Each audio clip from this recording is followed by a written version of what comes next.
Hello, I am doing another tutorial on the primer level lesson book by, it's the Piano Adventure series by Faber, and it's the second edition. It's the first book.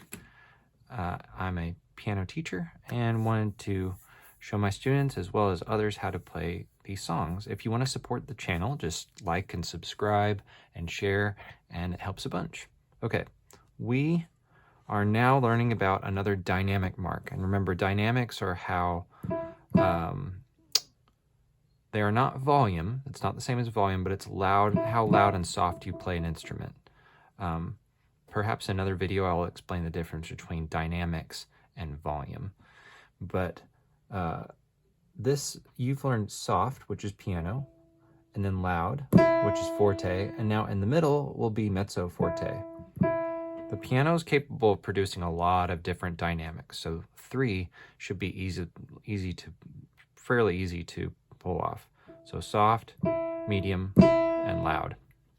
Okay, the song you're going to learn is Ode to Joy, and it's in your C5 finger scale. It says under the title, C5 finger scale, which is C, D, E, F, and G in both hands. This is middle C for me. I think that's a good place to start.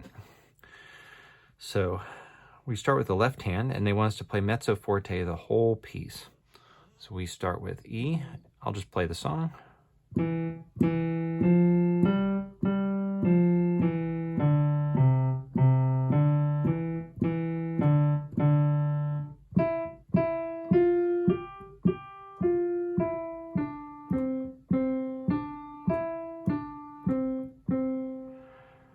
There we go. I want to point out that at the end of each of these lines, I play quarter notes, and then quarter notes, and then half notes, rather than the traditional way Beethoven wrote it, which was,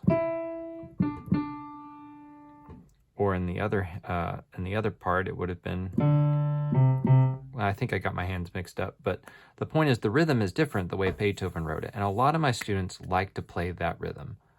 I want to make sure that you know how to play. I would recommend you play it the way that it's written, but then if you want to play it the way Beethoven wrote it, hey, I think Beethoven would appreciate that. Either one is fine.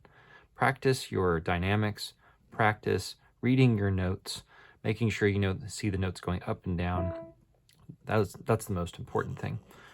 So again, we're going to start with the left hand. We start on E with your third finger, E, repeat, step up to F, step up to G, repeat your G, F, stepping down all the way to C, repeat your C with your fifth finger, step up to D, E, E, and then here you can either just keep playing the D with the written rhythm, or